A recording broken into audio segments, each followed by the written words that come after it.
Bienvenue sur Oser, briller, inspirer. Je suis Sabrina, entrepreneure, maman de 2 enfants, mentor mindset et business et survivante du cancer du sein. L'année dernière, j'ai traversé une période intense avec ces traitements. Et aujourd'hui, je suis guérie. Cette épreuve a absolument tout changé.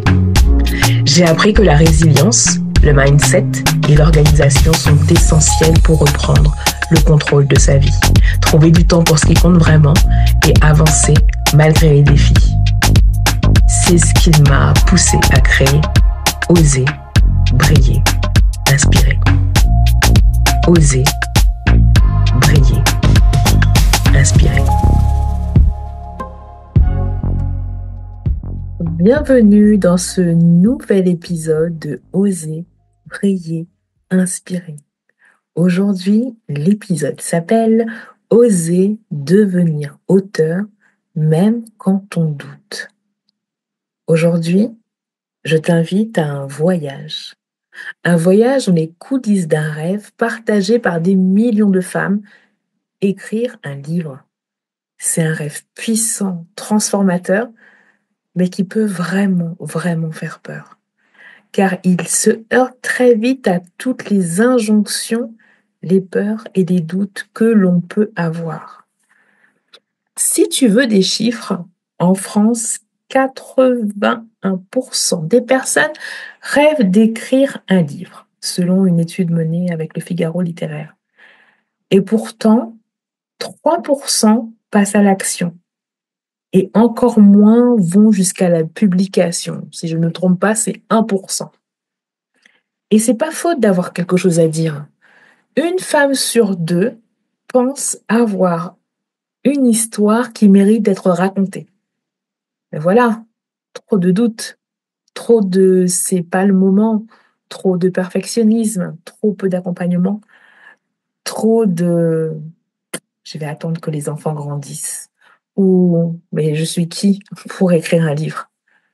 Dans cet épisode, je te raconte comment, malgré tout, j'ai osé.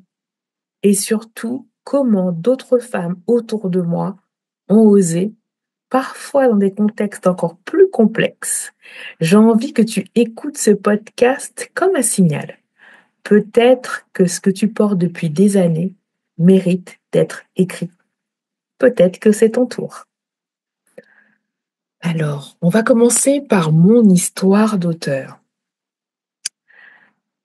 Comment ça s'est passé? J'ai toujours voulu écrire. Je crois que depuis toute petite, je crois que je voulais être journaliste. Les mots ont toujours fait partie de mon univers. J'ai toujours beaucoup, beaucoup lu. Et en juillet 2022, je suis contactée par une maison d'édition qui me demande si j'ai envie d'écrire un livre. Ça fait 1 an que j'ai lancé Sereine en cuisine à l'époque. Donc, j'ai 1 an de contenu, 1 an de recettes. Et je pense que ça a été ma chance d'avoir déjà ce contenu. Sereine autour du monde mêle mes ateliers de batch cooking, mes recettes, les recettes préférées de mes enfants. J'y parle aussi d'organisation, de rapport au temps, au quotidien. Ce livre-là, je l'ai pas du tout vu venir, j'ai pas du tout anticipé.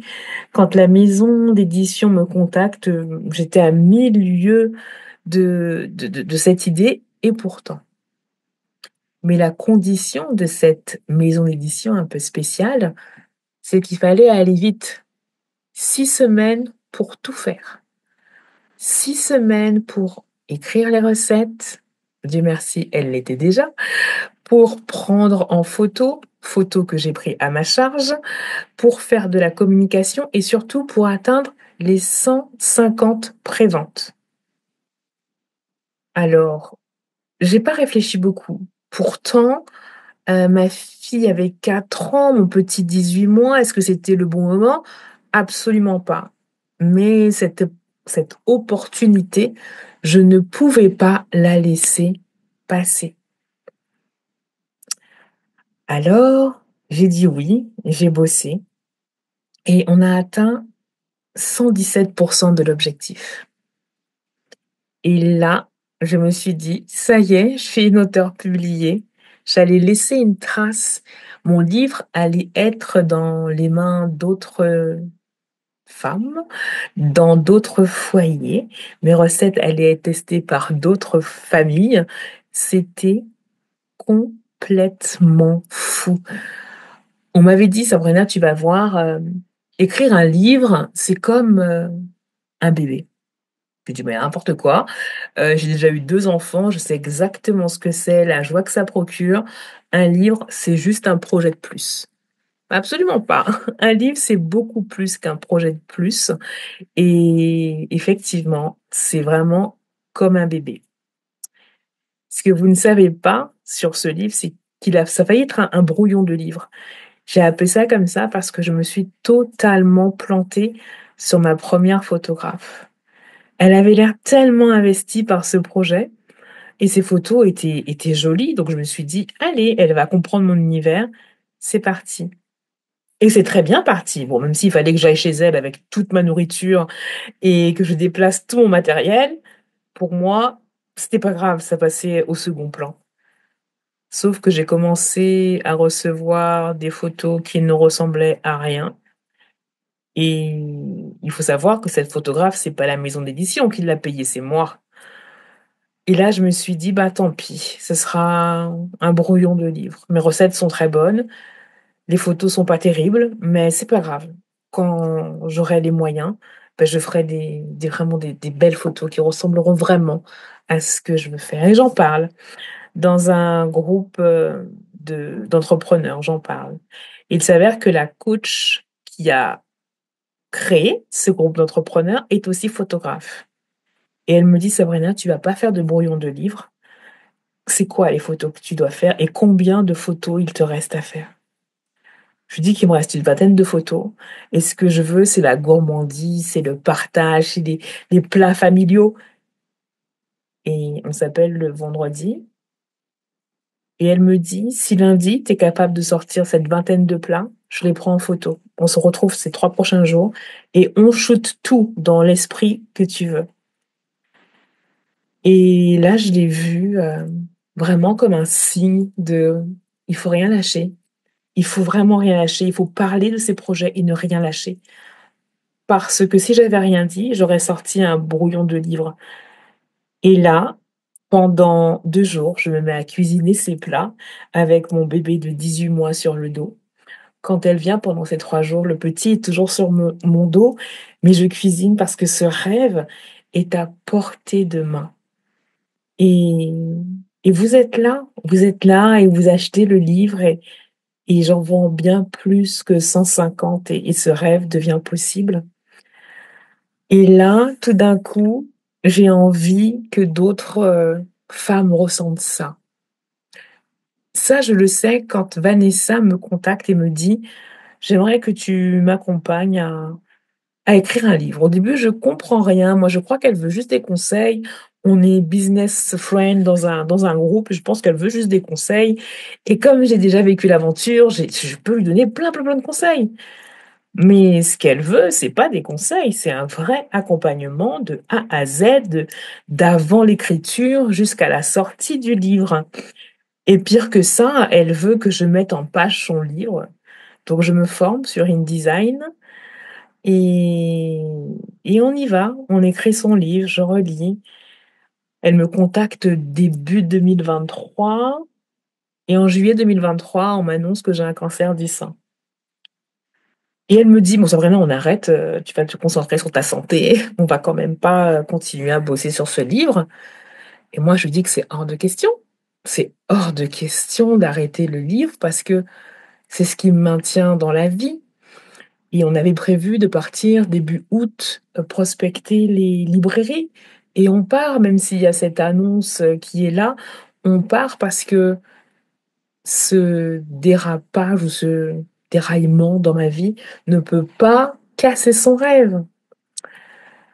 Alors on travaille, on travaille, on travaille. Elle se forme à la photographie, je me forme à la mise en page, hem et on y va. On y va, il y a des soirées qui sont longues à corriger.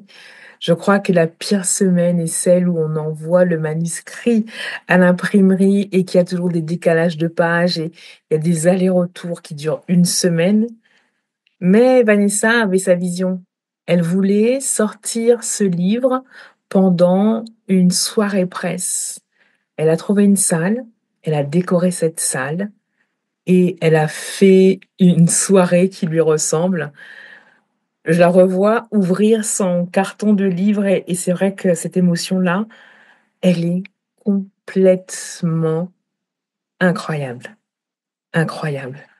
En novembre 2023, elle sort son livre dans les conditions qu'elle avait rêvées et elle est fière, comme elle n'a jamais été fière, et moi aussi, parce qu'il s'agit pas juste d'un livre. Moi, ce livre-là m'a maintenue dans la vie et c'est là que je comprends. C'est là que je comprends que j'ai envie de créer un espace pour les femmes qui veulent créer leur livre et c'est là que l'idée d'auteur ambitieuse commence à germer tranquillement dans ma tête. Je commence à en parler sur les réseaux parce que je sais qu'on est plein à vouloir écrire un livre, qu'on ne sait pas forcément comment faire. Moi, je l'ai fait en 6 semaines. Vanessa l'a fait en 9 mois. Et je me dis qu'il faut que j'aide d'autres femmes à le faire. Alors, en juin 2024, je lance des appels où je parle à des femmes de leurs projets. Des projets de livres sur la coiffure, des projets de livres de cuisine, des projets de romans. Et à chaque fois, c'est cette même envie d'accompagner des femmes à raconter leur histoire. Parce que même dans un livre de recettes, on raconte son histoire, les recettes préférées de ses grands-mères, de ses enfants, de son mari, et on a envie de partager ça. Écrire un livre, c'est partager. Donc en juillet 2024, naissance officielle de Auteur ambitieuse, un programme long, un programme exigeant, professionnel, 10 mois pour accoucher d'un livre et pas n'importe quel livre, un livre qui transforme ta vie autant que celle de tes lectrices. Au moment où j'enregistre cet épisode, on est en avril, non, on est en mai déjà, on est en mai 2025, mais on est sur la fin de la campagne de Dany. Dany a écrit ce livre, Bébé créole passe à table, un livre qui n'existait nulle part pour aider les femmes qui ont cette charge mentale quand arrive la diversification alimentaire. Qu'est-ce que je donne à bébé? Dans quel ordre je lui donne? Dany a créé ce livre. Petit pot pour bébé, mais avec des légumes locaux. Je crois qu'on est à 8 000, presque 9 000. Elle a atteint son premier palier, c'est juste extraordinaire. En juillet 2024, j'aide Tia sur son planeur. On pourrait dire un planeur, c'est pas un livre, mais la manière dont tu t'organises, que tu veux que les femmes vivent à travers ce planeur, ça raconte aussi de soi. Et cette année, je vais l'aider pour la 2e année. Je vais aussi accompagner Fanny de la Possible Factory à écrire son livre, 6 mois d'accompagnement. Je trouve ça tellement, tellement chouette. Et il y en aura d'autres. Il y a eu Laurie, il y a eu Gianne, Vanessa, Yasmine. Et à chaque fois qu'une femme écrit, elle ne fait pas que se libérer. Elle crée une onde. Cette onde touche d'autres femmes, d'autres mères, d'autres entrepreneurs. Et en fait, chaque fois que l'une d'entre nous ose, elle prouve aux autres que c'est possible. Pour moi, écrire un livre, c'est un projet personnel, mais c'est aussi un acte politique, un acte de visibilité, de pouvoir, d'héritage. Quand j'écris mon livre, je sais que mes enfants sauront que leur maman a écrit un livre. Là, je dois écrire le 2e, que j'appellerai, je pense, Le pouvoir de la joie, sur mon aventure avec le cancer.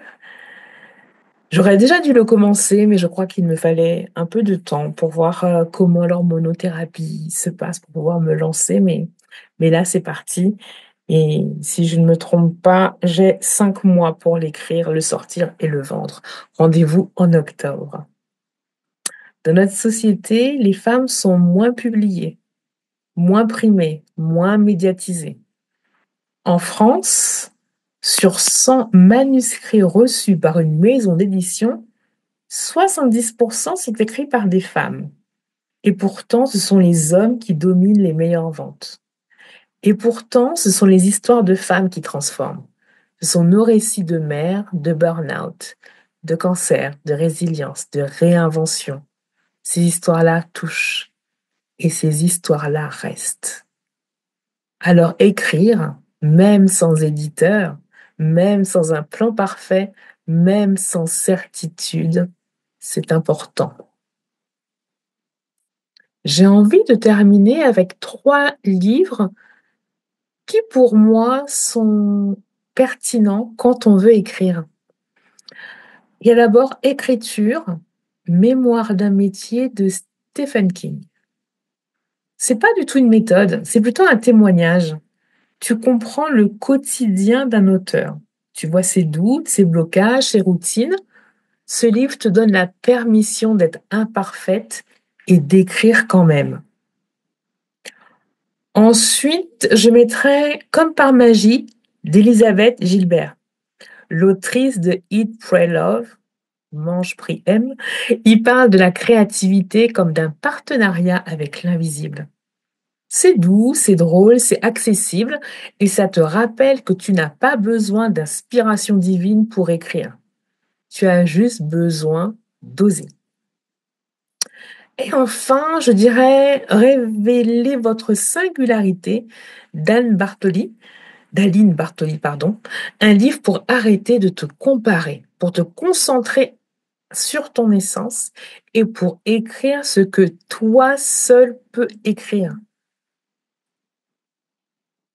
Alors, si tu donnais rendez-vous à ta voix, même si tu as une idée floue, un fichier brouillon, un carnet gribouillé que tu gardes dans un tiroir depuis 4 ans, tu ne sais pas si c'est bon. Tu ne sais pas si c'est vendable. Mais tu sais que c'est là. Alors écoute cette intuition. Je suis sûre qu'elle ne vient pas par hasard. Pour t'aider, je t'ai préparé un rétro-planning offert. Il va t'aider à y voir plus clair. Il s'appelle « Publie ton livre cette année ». C'est simple, c'est actionnable rapidement et il peut te faire passer de « ouais, peut-être un jour » à « allez, je commence aujourd'hui ». Et si tu veux aller plus loin, être accompagné, guidé, mon programme Auteur ambitieux et ambitieuse est là pour ça. Tu n'es pas tu n'es pas en retard, tu n'es pas trop vieille, tu n'es pas en décalage. Je crois que tu es prête. Tu peux t'inscrire sur la liste d'attente, tu peux venir me parler sur Instagram, tu peux simplement télécharger mon rétro-planning gratuit qui est un outil vraiment complet pour t'aider à écrire, publier et vendre ton livre. Ton histoire est précieuse, tes mots ont du pouvoir et il est temps que le monde t'entende. À très bientôt pour le chapitre 1.